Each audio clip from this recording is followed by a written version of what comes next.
Tuhan berkehendak untuk membuatnya berhikmat, mengetahui kalau di dalam hatinya sudah tersembunyi dosa, maka dosa sedalam dan seberat apapun membuat dirinya berani mengakuinya di hadapan Tuhan.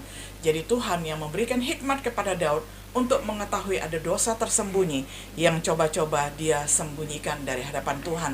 Dan ternyata Tuhan adalah Maha Kuasa, serta Tuhan adalah Maha Hadir, serta Tuhan Maha Tahu, jadi tidak ada satupun yang tersembunyi. Jadi dengan kesadaran seperti itulah Daud rela terbuka dan mengaku dosanya di hadapan Tuhan.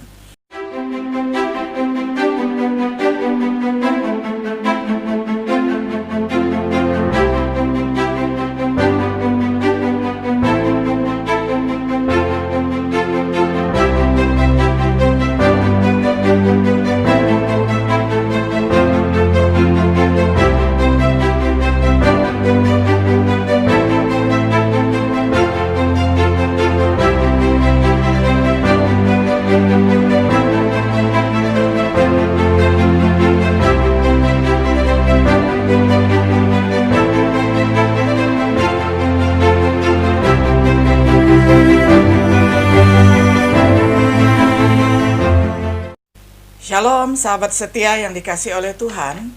Jumpa kembali di dalam acara Renungan Sahabat Setia. Bersyukur sekali pada hari ini kita sudah tiba pada episode yang ke-14 di dalam serial perenungan dari kitab Mazmur, hari ini dengan tema pengakuan dosa. Kita akan baca dari Mazmur 51 ayat 1 hingga ayat yang ke-19. Saya akan bacakan untuk kita semuanya. Untuk pemimpin biduan, Mazmur dari Daud. Ketika Nabi Nathan datang kepadanya setelah ia menghampiri Batsheba. Kasihanilah aku, ya Allah, menurut kasih setiamu. Hapuskanlah pelanggaranku menurut rahmatmu yang besar.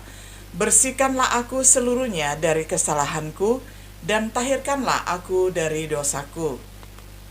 Sebab aku sendiri sadar akan pelanggaranku, aku senantiasa bergumul dengan dosaku. Terhadap engkau sajalah aku telah berdosa dan melakukan apa yang kau anggap jahat, supaya ternyata engkau adil dalam putusanmu, bersih dalam penghukumanmu. Sesungguhnya dalam kesalahan aku diperanakan, dalam dosa aku dikandung ibuku. Sesungguhnya engkau berkenan akan kebenaran dalam batin, dan dengan diam-diam engkau memberitahukan hikmat kepadaku. Bersihkanlah aku daripada dosaku dengan hisop, maka aku menjadi tahir. Basuhlah aku, maka aku menjadi lebih putih dari salju. Biarlah aku mendengar kegirangan dan sukacita. Biarlah tulang yang kau remukkan bersorak-sorak kembali. Sembunyikanlah wajahmu terhadap dosaku, hapuskanlah segala kesalahanku. Jadikan hatiku tahir, ya Allah, dan perbaharuilah batinku dengan roh yang teguh. Janganlah membuang aku dari hadapanmu, dan janganlah mengambil rohmu yang kudus daripadaku. Bangkitkanlah kembali padaku kegirangan karena selamat yang daripadamu, dan lengkapilah aku dengan roh yang rela. Maka aku akan mengajarkan jalanmu kepada orang-orang yang melakukan pelanggaran, supaya orang-orang berdosa berbalik kepadamu. Lepaskanlah aku dari hutang darah, ya Allah, Allah keselamatanku. Maka lidahku akan bersorak-sorai memberitakan keadilanmu, ya Tuhan. Bukalah bibirku, supaya mulutku memberitakan puji-pujian kepadamu. Sebab engkau tidak berkenan kepada korban sembelihan. Sekiranya ku persembahkan korban bakaran, engkau tidak menyukainya. Korban sembelihan kepada Allah ialah jiwa yang hancur, hati yang patah dan remuk tidak akan kau pandang hina, ya Allah. Lakukanlah kebaikan kepada Sion menurut kerelaan hatimu. Bangunkanlah tembok-tembok Yerusalem. Maka engkau akan berkenan kepada korban yang benar, korban bakaran dan korban yang terbakar seluruhnya. Maka orang akan mengorbankan lembu jantan di atas mezbamu. Sampai sedemikian jauh pembacaan firman Tuhan dari Mazmur 51 ayat 1 hingga ayat yang ke-19. Tujuan mempelajari Mazmur ini adalah yang pertama, kita belajar seni mengakui dosa kita dari teladan Daud mengakui dosa-dosanya. Lalu yang kedua, untuk mempertimbangkan apakah seseorang dapat dengan benar memperdebatkan keturunan total kebejatan ataupun warisan dosa ya. Jadi di dalam kesalahan dan di dalam dosa kita dikandung oleh ibu kita, dan kemudian juga kita sejak dari terlahir itu sudah mendapatkan warisan dosa. Jadi ini adalah berdasarkan bahasa kiasan yang ada di dalam ayat yang kelima. Mazmur ini ditulis oleh Daud ketika Nathan datang kepadanya setelah melakukan perzinahan dengan Batsheba dan membunuh suaminya Uria. Kita bisa baca latar belakangnya dari 2 Samuel 11 ayat 1 sampai pasal 12 ayatnya yang ke-15.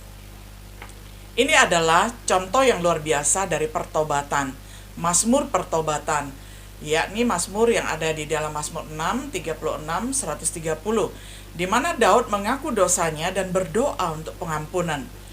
Kita sebaiknya belajar dari Mazmur-Mazmur yang ada ini, termasuk Mazmur 51 ini, seni mengakui dosa-dosa kita ketika kita sudah tidak berlaku setia kepada Tuhan, dan kita belajar dari Daud untuk berani terbuka di hadapan Tuhan, dan kita setiap yang berdosa ini mau mengaku dosa kita di hadapan Tuhan, sehingga Tuhan menyucikan dan kemudian menguduskan kita kembali. Daud memulai dengan permohonan agar Tuhan mengampuninya, memohon belas kasihan menurut kasih setianya. Perhatikan bahwa Daud tidak meminta Tuhan mengampuninya berdasarkan kebaikan yang pernah dia lakukan di masa lalu, tetapi Daud memohon pengampunan berdasarkan kerelaan, berdasarkan kasih setia Tuhan, menurut belas kasihan Tuhan. Dia mengakui dosanya kepada Tuhan dalam istilah yang sangat kiasan, dan bagaimana itu bertentangan dengan keinginan Tuhan untuknya. Jadi dia memang sadar sesungguh-sungguhnya bahwa apa yang dia lakukan itu adalah jauh dari kehendak Tuhan, jauh dari perkenanan Tuhan, dan bahkan itu sangat dibenci oleh Tuhan. Daud tidak hanya berdoa agar Tuhan membersihkan dia, tetapi juga untuk memperbaharui dan mengembalikan kepadanya sukacita keselamatan. Permohonan Daud diikuti dengan janjinya untuk mengajar orang berdosa lainnya. Mereka juga mungkin bertobat kepada Tuhan. Dia berjanji juga untuk bersorak-sorak kembali untuk memberitakan puji-pujian kepada Tuhan. Mazmur diakhiri dengan doanya agar Tuhan berbuat baik untuk Sion dan Yerusalem, agar dia berkenan dengan persembahan bakaran yang dipersembahkan di mezbah. Perhatikan bahwa Daud tidak lupa berdoa kepada Tuhan sambil berdoa untuk dirinya sendiri. Mazmur pertobatan ini harus dipelajari bersama dengan Mazmur 32, di mana Daud menggambarkan berkat dan sukacita orang yang telah menerima pengampunan dijelaskan di dalam Mazmur ini. Mari kita lihat lebih rinci ayat demi ayat. Di dalam ayat yang pertama hingga ayat yang ke-12, Daud membandingkan keberdosaan dirinya dengan kasih setia Tuhan, terutama di ayat 1 sampai ayat 2. Daud memohon belas kasihan menurut kasih setia Tuhan yang begitu baik, yang begitu penuh dengan rahmat dan setia. Daud memohon pengampunan sesuai dengan belas kasihan. Tidak ada unsur paksaan di sini, tetapi ini adalah permohonan yang sangat tulus. Memohon pengampunan dari Tuhan berdasarkan belas kasihan Tuhan semata-mata.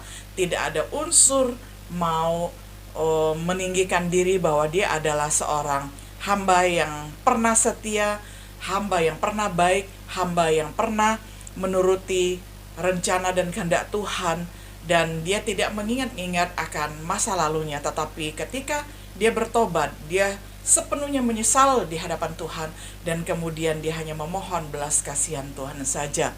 Daud juga memohon agar Tuhan membasuh dan menyucikan dirinya, karena dia sadar dirinya penuh dengan kecemaran karena perbuatan dosanya. Di bagian ayat 3 dan 4, Daud mengakui dosanya yang ada di hadapannya. Dia berani mengakui pelanggarannya. Dia mengaku bahwa dirinya telah berdosa terhadap Tuhan dan melakukan kejahatan di dalam pandangan Tuhan. Menurut pandangan Tuhan, dosanya itu sangat menjijikkan sekali dan dia mengakuinya. Dan serta Daud juga mengakui bahwa Tuhan dan tidak bercelah di dalam menghakiminya. Tuhan itu adalah Tuhan yang sangat adil dan tidak ada cacat celah ketika menghakimi dirinya. Jadi dia terbuka dan rela dihukum oleh Tuhan. Ayat yang kelima dan keenam itu adalah sadar atas kehendak Allah, diekspresikan melalui pengakuan dirinya bahwa sejak dari kandungan ibunya, dia sudah berdosa. Dia dilahirkan dalam status manusia sudah jahat karena mendapatkan warisan dari dosa. Dan di dalam dosa ibunya sudah mengandung dia. Jadi dia mengakui bahwa di dalam kandungan sebelum dilahirkan pun dia sudah menjadi manusia berdosa. Apalagi sekarang ditambah lagi dengan dosa perbuatannya yang dia lakukan sendiri. Dia tidak sungkan-sungkan untuk mengakuinya di hadapan Tuhan dan tidak menyembunyikan pelanggarannya. Kesadarannya akan kehendak Tuhan ini karena dia tahu Tuhan menginginkan kebenaran di dalam dirinya.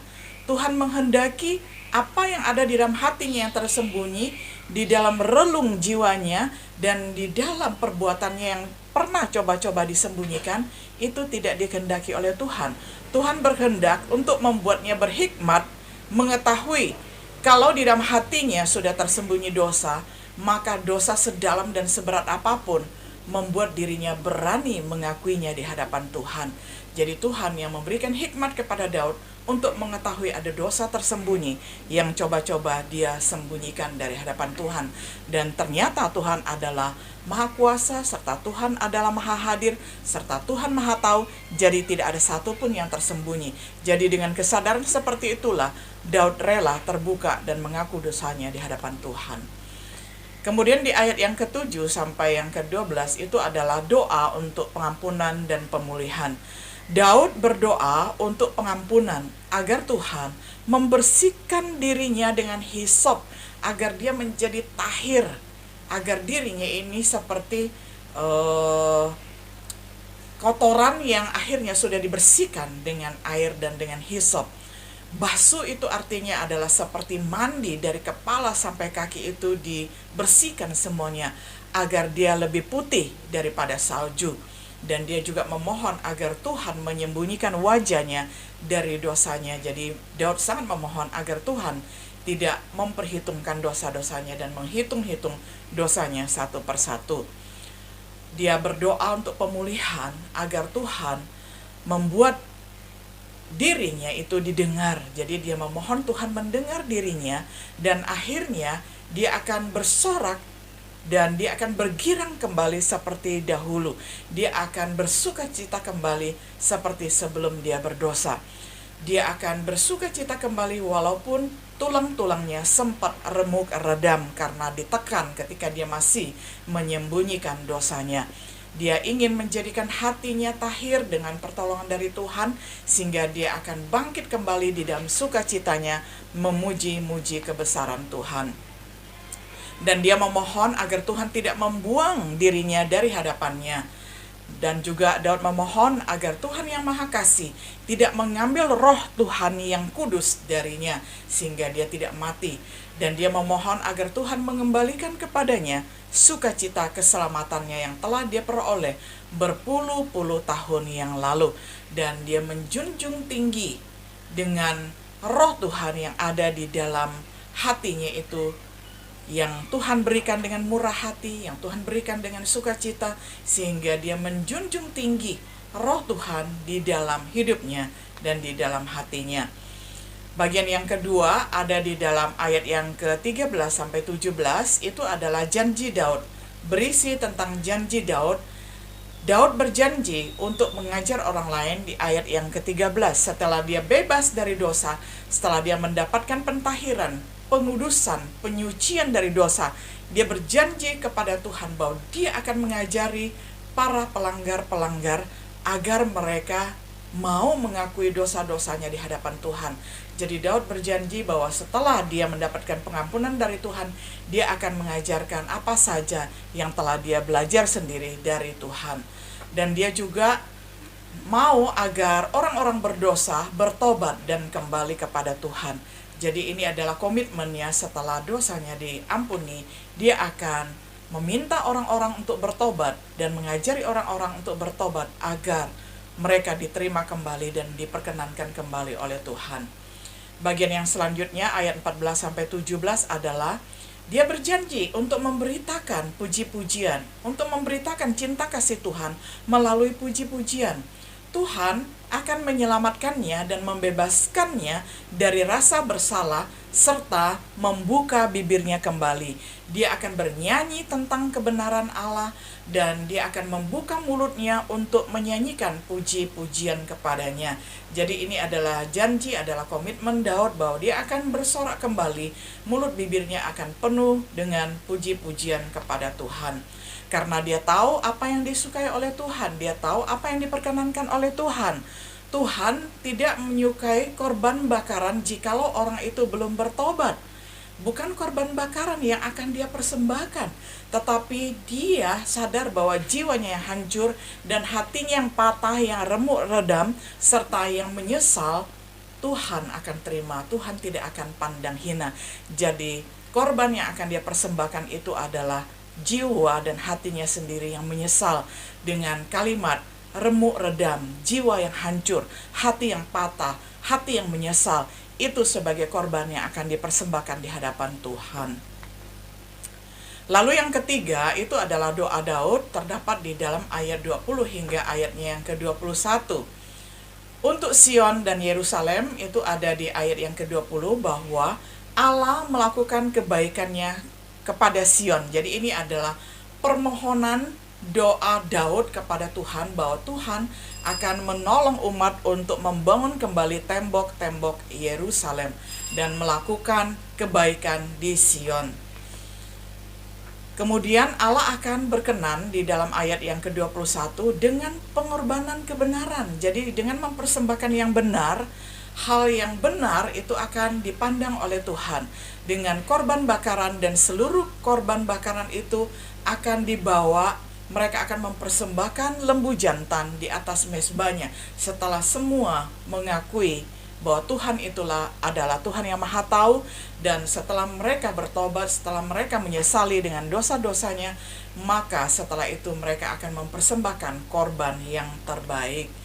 Jadi kesimpulannya di dalam Mazmur ke-51 mengajarkan kepada kita bahwa Tuhan berkenan kepada orang yang mengaku dosa-dosanya, yang menyesali dosa-dosanya, bertobat dari pelanggaran-pelanggarannya. Dosa apapun yang kita lakukan adalah berdosa terhadap Tuhan. Walaupun kita lakukannya itu terhadap manusia, tetapi sesungguhnya kita yang sudah tahu firman Tuhan, kalau kita masih melakukan dosa itu, kita melanggar hukum Tuhan dan berdosa kepada Tuhan. Jadi tidak ada keuntungan untuk menyembunyikan pelanggaran. Marilah kita belajar dari Daud agar kita terbuka di hadapan Tuhan, karena dikatakan berbahagialah orang yang dosanya diampuni dan dirinya dibasuh sampai tahir, sampai suci oleh Tuhan, karena Tuhan berbelas kasihan kepada setiap orang yang mengaku dosanya. Marilah kita naikkan puji-pujian kepada Tuhan setelah dosa-dosa kita diampuni. Sahabat setia yang dikasihi oleh Tuhan, nikmatilah betapa baiknya Tuhan itu, betapa dengan rahmat yang penuh kuasa, Dia akan mengampuni dosa kita jikalau kita mengakui segala dosa, kesalahan, dan pelanggaran kita. Sehingga seluruh jalan kita ke depannya, kita akan senantiasa berjalan di dalam kebenaran dan tidak mengulangi dosa kita lagi. Kiranya kita bersorak-sorak dan bersuka cita merayakan pengampunan dari Tuhan. Shalom.